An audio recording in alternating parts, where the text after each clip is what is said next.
Welcome to Amplify, the personal brand business show.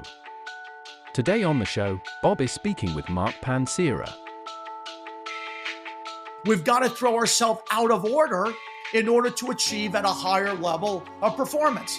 So for the audience, you must stretch yourself out of your current reality in order to get to that next level of performance. Either to move away from, fight, flight, or freeze, or reptilian brain. We don't want to be eaten by lions and tigers and bears going back millennia, right? Well, what does that look like today?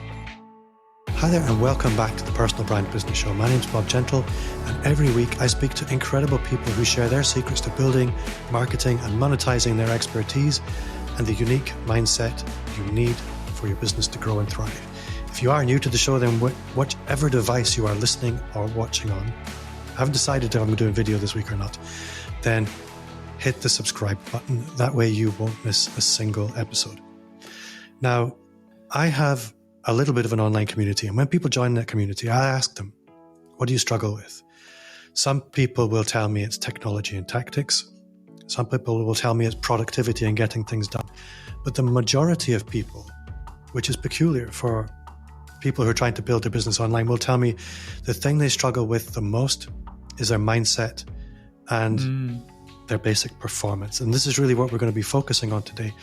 So this week, I am delighted to welcome Mark Panciera to the show. Mark, welcome. Thank you for having me, Bob. So, Mark, you are the CEO of the Yes. Pacific Institute. Yeah. You do some amazing things. I've been looking around, and I've been really excited about this conversation today. And I can get well ahead of myself and start chatting about all the amazing things you do, but it's much more productive for everybody listening if you tell us about who you are, what you do, and where you are. Certainly, Bob. Thank you so much once again for having me. And I loved your byline regarding unique mindsets. That is your storyline, if you will. If leaders are looking for production, they're looking for output, but they know it all starts with mindset. And you also mentioned about some of the main concerns that your audience shares, and that is mindset leading to output or skill set. Saying all that as a prelude, I'm the CEO of the Pacific Institute, and we are a 50-plus-year-old company that actually specializes in mindset. We're an organizational performance consulting company, but our differentiator is that we actually have a curriculum that we provide people the user's guide to their mind, actually giving them the tools for change. Leaders are looking for behavior change. Well, it all comes back to mindset, the core beliefs of what drive their behaviors and in turn performance. I've got a unique background myself. For those who watch TED Talks, take a peek at, just Google Mark Panciera and watch my TED Talk because mindset is trending. My background is in funeral service, as bizarre as that might seem. But I actually brought the Pacific Institute into our funeral home company approximately 16 odd years ago. And the performance consultant that I had speak to our grief recovery program trained me on mindset, trained me on the importance of thinking about what you're thinking about, whether it's going through a tragic emotional time in your life, like a death of a loved one, or just looking for increased performance for yourself and your team. And that's when I burnt the boats on my family business. I have my wife and my son running it now. They're doing very well, but I just chased after all that the Pacific Institute had to offer. And I have the good fortune now to be the CEO and the majority owner of the organization. So something that's often fascinated me, and it's clear that it fascinated you right at the beginning. In fact, I'm going to tell you a story. First of all, you don't look, for the listener who's listening on audio, Mark does not look old enough to have done anything 69 years ago. I think you're a little bit older than I am. But I remember back in the 80s. It's the lighting, Bob. It's the lighting. And moisturizer. Yes. Back in the 80s, I did some work experience with Apple. I was ridiculously lucky because nobody did that back then. And, I ended up working for them for about 3 years. This was before they were fashionable. And they sent me on a mindset course. This was really peculiar, but it really opened my eyes to the level of control that we actually have and how little control people actually take. Oh, mm, And that has stayed with me as one of the transformative components in my life. Once I understood that we are not finished, everything became possible. Now, it's absolutely clear to me that I haven't achieved everything that I could have achieved in my life so far yet. But something I've become very aware of, in particular in the last 5 or 6 years, is that the only limitation to my accomplishment, and that's professional and personal, is what's in my head. I have the same physical capabilities as anyone else. So this does beg the question, if everything else is equal, we all have more or less the same potential. Why do some people embrace and thrive? And why do others, even when they know that their growth is in their own hands, fail to thrive? I guess the question I'm asking you is, here's the way to ask this question. No, you asked it splendidly well. Well, I'll let you run It's with just it. fabulous. Yeah, please, because I can take it in many different directions. But it harkens back to the quote by Henry Ford, the founder of Ford Motor Company. If you think you can, or you think you can't, you're right. If you think you can, or you think you can't, you're right. Everything is tied to mindset. So we have this vast amount of potential. Just consider we have 100% potential, if you will. But that potential goes through a filter, and it's our mindset. And it's that emotional history that lies below our conscious waterline, if you will. And our mindset is the collection of our habits, attitudes, beliefs, and expectations that really have been emblazoned on our soul since we were youngsters, by our teachers, by our parents, by our siblings, either telling us that we can or can't, if you will. And that block that stands in the way of between potential and performance is your mindset. And what we know today, based on science, research science, is that you can actually change your mindset, change your beliefs at the cellular level. It's called epigenetics. You can put your brain under a PET scan, CAT scan, functional MRI, and just based on what you're thinking about. And Bob, here's the punchline. Whether for good or bad, and this is the answer to your question, you can recast your neural pathways to drive you towards that outcome, whether for good or bad. So we all have this vast potential, and we got to think about what we're thinking about, because if we don't and snap ourselves out of a downward spiral that might not be really taking advantage of all of our potential, whether personally, professionally, we're going to have a leash on our brain, if you will, and we have the opportunity to unleash it based on what you said earlier. The power of just thinking about what you're thinking about again, and moving more towards abundance and happiness and performance and outcomes and increases versus scarcity. Back to you. I think what's rolling around in my head as you're speaking is something that I've witnessed and I experienced personally. I think everybody listening will recognize this, is we have almost a success thermostat in the back of our brain, that we achieve a certain level and then something happens to pull us back every time we get close to the temperature going too high. Now, a similar thing I see very regularly is if somebody's grown up in an environment where a certain level of success is normal, even if they're a mediocre performer, if you like, they do tend to outperform potential A-list or A players who grew up where that wasn't normal. And what this is telling us is identity has a big part to play. Oh, yeah. And I put together a presentation on creator confidence recently, and I had to think about this whole question of identity, because I went to a conference where it's a big marketing conference, biggest in the world, and I would see YouTube educators and TikTok educators telling people about the technology and the tactics about how to make these things work for your business and for your brand. And I could see people collapsing in on themselves because they didn't identify as the kind of people who could do that. It wasn't tech. It wasn't tactics. It was about this whole question of identity. And I think that's kind of saying the same thing that you're saying, but from using slightly different language.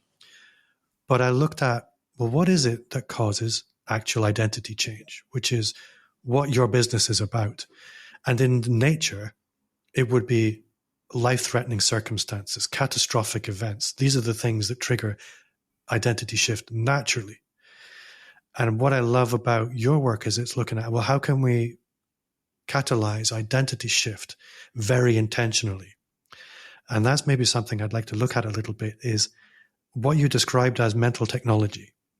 Yes. How can we bring intention to identity shift and performance shift, or mindset shift, rather than waiting for an accident or natural circumstance, which I think is what I was alluding to at the beginning. It's fabulous. And again, my mindset's firing in so many different directions. I want to provide you some core cognitive elements in response to your question, but starting with the end in mind. Oftentimes it doesn't have to be a cataclysmic event. It could just be a one-time affirmation, meaning I've had enough. I'm not going to take it anymore.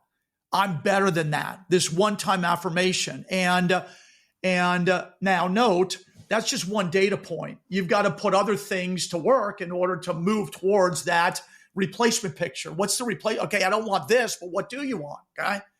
But I want to use this as an example. And our founder, Lou Tice, used this all the time. It's interesting how two unmarried people can walk into either a faith-based location or to the justice of the peace. They walk in single. They say, I do, and they walk out married. It's a mindset shift, right? It's a one-time affirmation. I'm single, and after a one-time affirmation, I'm married. And they act differently, right? It's a different life, whether they get divorced in the future, sometimes, but it's a mindset shift, but it's a one-time affirmation. So I wanted to emphasize that so our listeners don't think it has to be some extraordinary event that could be painful, that could be frightening, because then they're going to do their best to stay in their comfort zone and ward that off, fend that off. Now, going back to some of the points that you made about comfort zones, people are comfortable in their comfort zones. What we know as it relates to mindset shifts is that you've got to be comfortable with discomfort. Okay, great platitude, Panciera. What are you talking about? Well, and Bob, maybe your audience will be able to see this or not, but I wear this little blue reminder rubber band that says on it, positive self-talk. We'll talk about self-talk in just a second, but the pattern interrupt. So when I'm in that subconscious competence, it's not serving me, I snap myself out of it. Okay? Sometimes it creates welts. One-time affirmation, we're going to stop it. But I'm using this as an example, and I'll explain it to the audience or as a visual. We've got, and with my right hand, we've got our goal where we want to move towards a goal, or my bottom left hand, and I'm stretching the rubber band, is our current reality. Well, between current reality and our goal lies this abyss. And in the abyss is stress. If the audience can hear it, great. I'm just snapping the rubber band, okay, is stress. That stress is supposed to be there, Bob. It's called euphoric stress, eustress, cognitive dissonance. We've got to throw ourselves out of order in order to achieve at a higher level of performance. So for the audience, you must stretch yourself out of your current reality in order to get to that next level of performance, either to move away from, fight, flight, or freeze, or reptilian brain. We don't want to be eaten by lions and tigers and bears going back millennia, right? Well, what does that look like today? How do we move towards certainty, security, more of what we want versus what we don't? We got to stretch ourselves out of our comfort zone with the focus on the replacement picture. Lastly, you talked about this causative power. What makes people move? Some people move and some people not so much. Well, again, all of the work we do is based on an extraordinary bibliography. For the audience, I'm showing a book called Thought Patterns for High Performance. It actually is our curriculum that houses our mental technology? Well, we've got an extraordinary bibliography, all based in research, to provide people the tools for change. And one of the core concepts in our mental technology is efficacy by Dr. Albert Bandura. And God rest his soul, he was an extraordinary performance psychologist, but his efficacy theory was what was rooted in this notion about causative power. Again, if you think you can or you think you can't, you're right. So you must believe. You got to change your beliefs at their core. You got to hack your mind, sort of overwrite your software in your hardware brain to say, wait a second, I've got the efficacy like of a drug.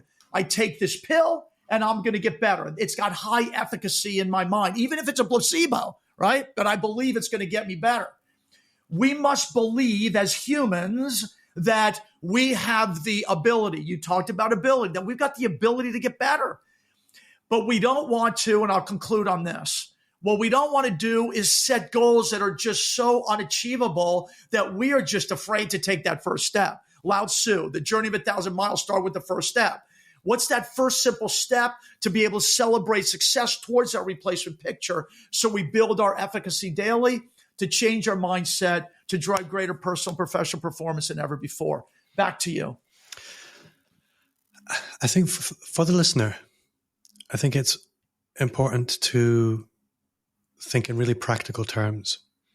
And one of the things that I love about speaking to experts in anything is a lot of the time their work is nuanced and delicate and carefully considered. But most of the time when you walk into a new organization or a new client, you know that you're going to be operating in a few particular places. It's the go-to places. It's where you always find the problems first. So I think if we put it in terms of the individual rather than the organization, because I know you work at both levels, but if we focus in on the individual first. Yes. What are the places that you know, okay, if I just focus on this and this and this first, we're going to release an awful lot of stress. They're going to find some rapid wins, and then they'll stay with me on the long term. Sure. And you're right about personal and professional application.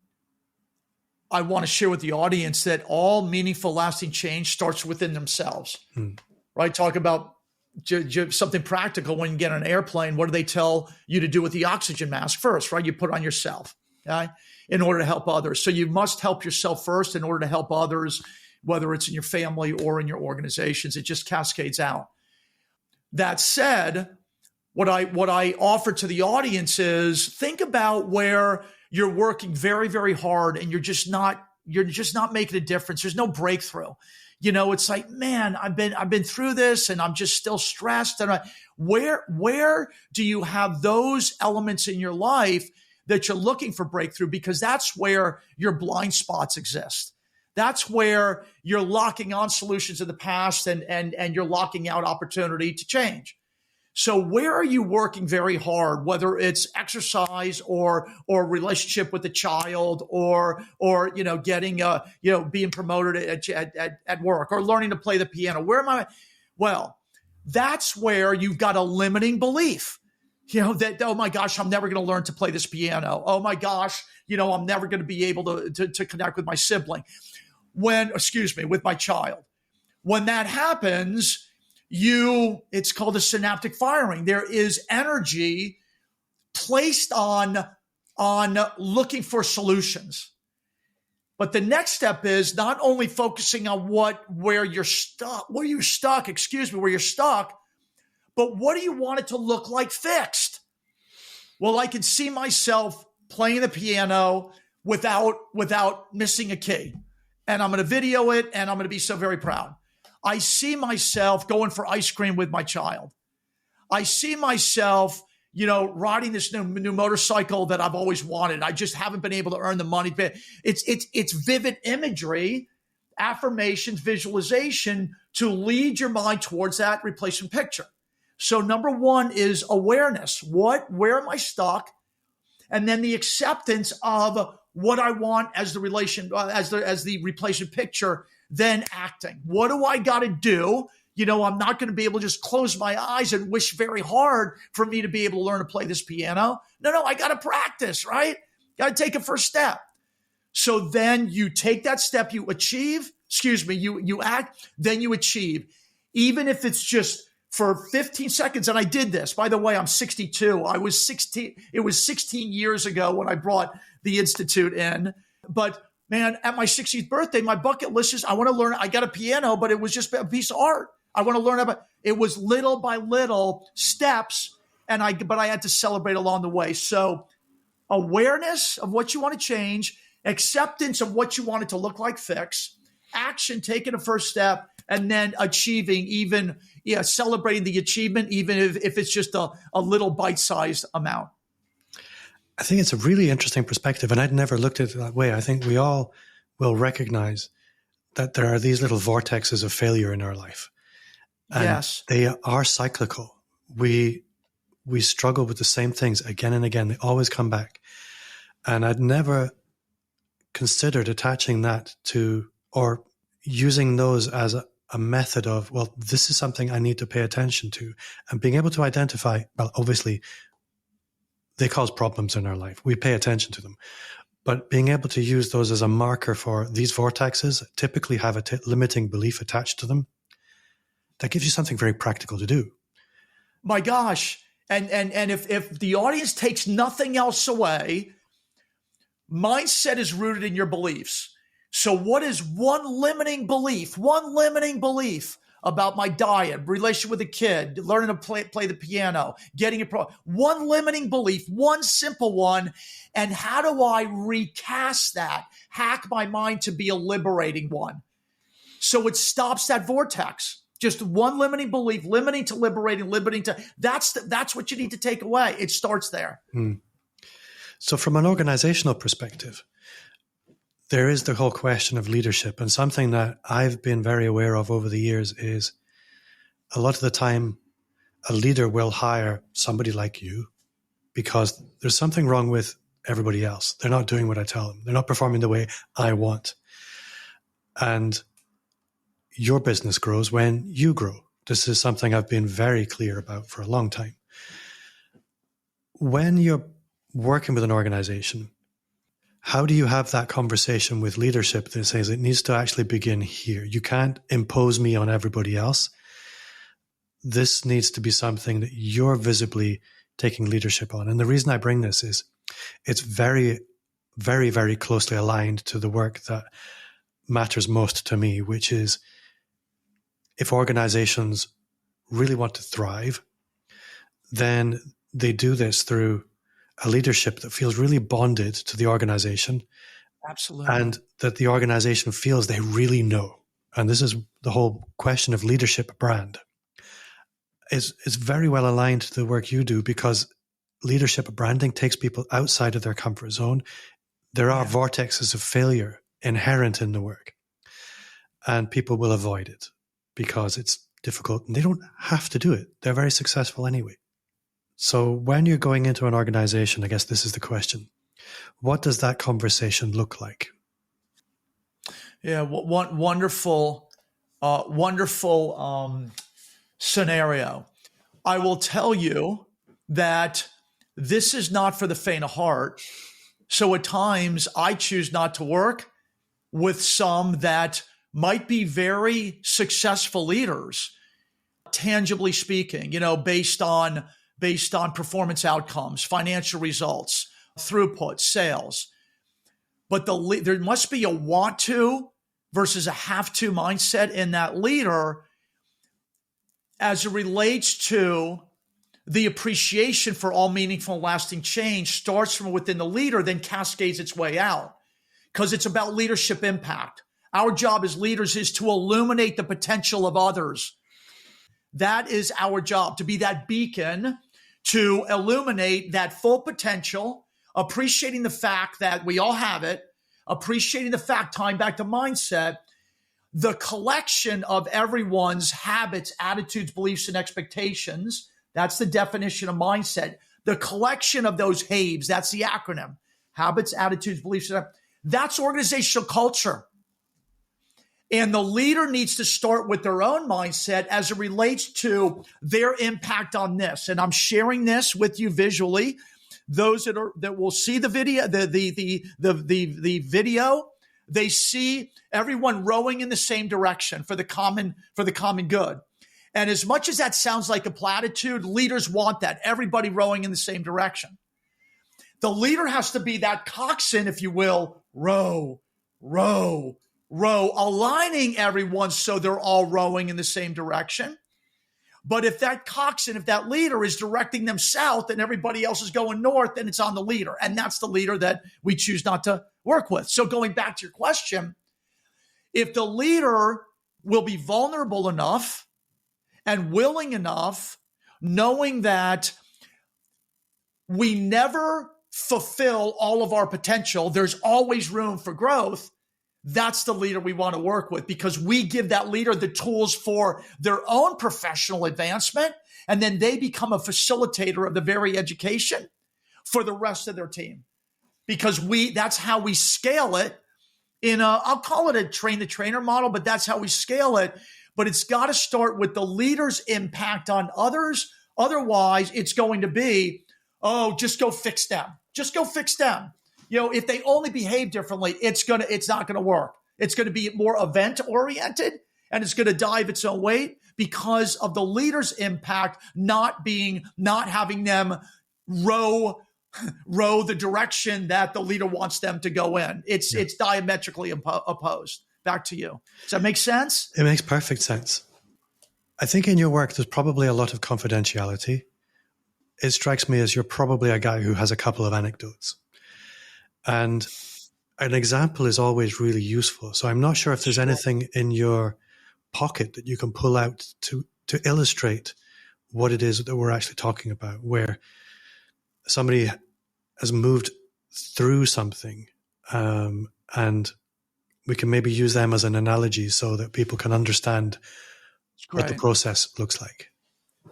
I know this is an international podcast, but I already talked about Henry Ford. I know, he originated in the US, but Ford Motor is an international company. So everyone is familiar with that. What if I used Coach Nick Saban, University of Alabama football? Is that something that would be familiar? US collegiate football? I think so. I mean, 40% of the audience is in the UK, over 50% is in the US. So they'll know what you're talking about. So I'm going to use an athletic example, but it's not specific to sports. Okay. And then I'll use other examples too. But this is a very notable one because this gentleman is labeled as the greatest of all time, the GOAT in American college football. And not only is it a sport for young people, and at this point, at the collegiate level, only men, I believe, at least in the Division I rankings. But this is a huge enterprise. We're talking billions of dollars, right? So we're not talking chump change here. This is a big business. And so this guy has won the most national championships. And I can read you an excerpt, interesting that you asked, for the audience to understand the application. And I'll open with, it's a short one, but I'll open with, after a roller coaster 2007 season that ended with a 7-6 record, Saban hired the Pacific Institute, Coach Nick Saban, a Seattle-based company focused on how the mind works and how to actually hack your mind, according to Mark Panciera, CEO. And here is how we did it. We started with their coaches and then on down to the players, but I'll read just a few sentences. One tactic the Pacific Institute used that could be applied to any organization was gathering employees, breaking them into small groups. The facilitators would ask them to identify what each employee believed was the biggest limiting belief occurring within the organization. Ultimately, the goal was to use that limiting belief and turn it into a positive organizational affirmation or a liberating belief that everybody was expected to buy into. After we worked with Saban and his team, they won several national championships, and this guy's retired as the greatest of all time. So, and his whole mantra is don't use this information to win championships. He used this information to build champions for life. Okay. So that was his intention. I can give you all kinds of financial metrics. I can give you manufacturing Lean Six Sigma metric improvements. I can give you clinical improvements when it comes to healthcare. It's all tied to mindset, the mindset of performance. For the audience, don't get me wrong. Skill set is vitally important. I fly a lot. It's great that my pilot has a good mindset, but man, that person needs a skill set to get me from here to there, right? Bob, yeah. I mean, come on. However, the researchers prove that performance, the majority of performance outcomes is linked to mindset versus skill set. We got to create mindset as a skill set to enact at any time. So I can go chapter and verse how we implemented our programming, beginning with our core differentiator, our mental technology, but it's always tied to corporate metrics, KPIs, or organizational objectives and key results, always. Otherwise, leaders aren't going to invest. I don't just want to feel good. I need performance. We provide both EQ, IQ, but also BQ, belief quotient, changing mindset at the root level in order to drive extraordinary breakthrough in performance. Did that answer your question, please? It did. It was actually a beautiful illustration. As you were listening, something that came up for me was this whole idea of the conscious organization, that there are some organizations are unconscious, and you're talking about the collective mindset of an organization making a huge impact. My friend, and please forgive me for, I don't believe it was an interruption, but to add on, to piggyback on what you just said, we're dealing personally, but also intellectually to this emotional history, what lies below the waterline. And when you look at an iceberg, 90% of it's below the waterline. And what sunk the Titanic? It was what was below the waterline. So what we do is bring the subconscious, the unconscious, to a conscious level to recast it so the decisions made going forward are focused on performance outcomes versus doing the same thing you've always done for the results that you've always gotten. Yeah. I just needed to piggyback on what you just said. No, I think that's really powerful stuff in the broader sense of an organization. To bring it right back to what I think is the essence here, you use the phrase mindset as a skill set. And that, I think, is the one phrase that I want everybody to take away today, that it is something you are in control of. I reflect on this conversation and I think, you know what, I have some work to do because I know I have a lot of potential.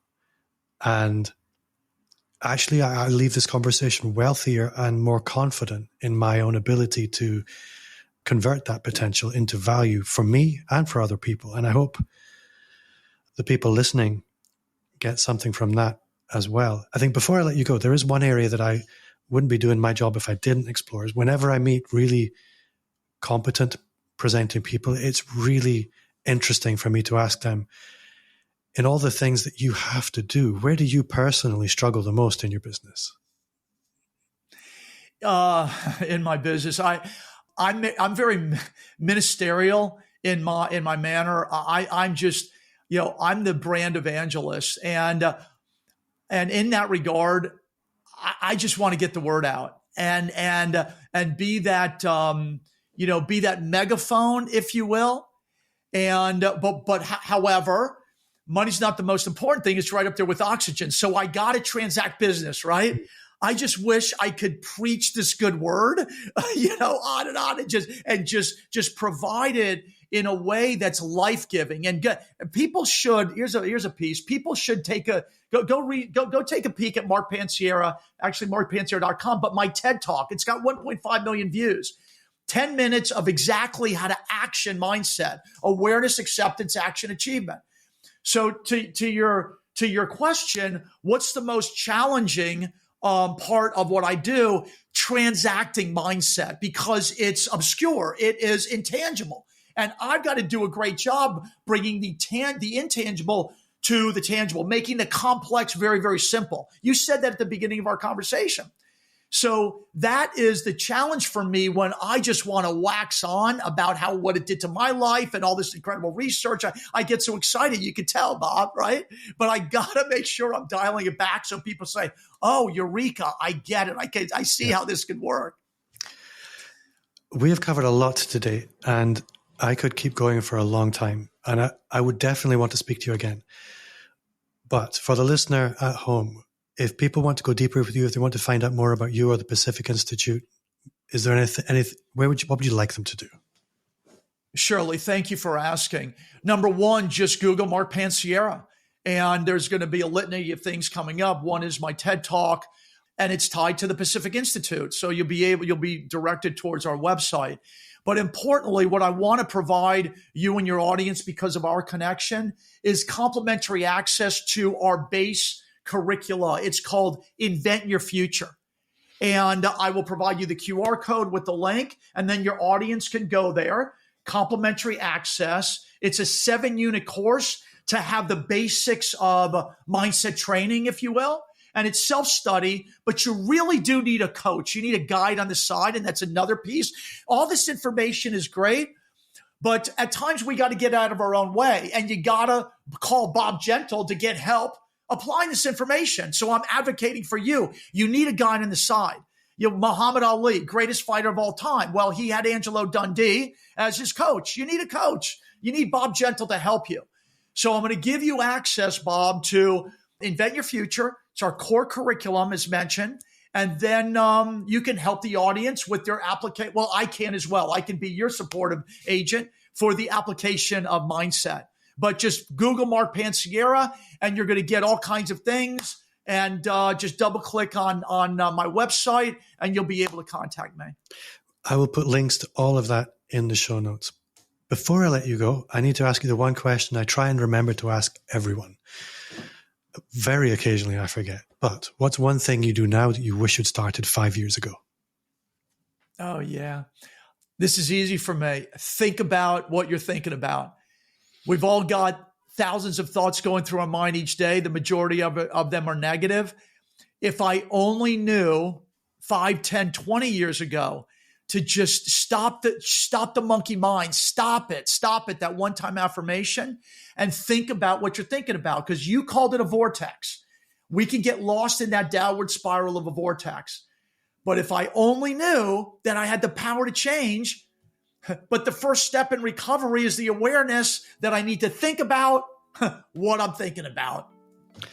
That's a really good answer, and there is a lot to think about there. Mark Panciera, thank you so much for your time.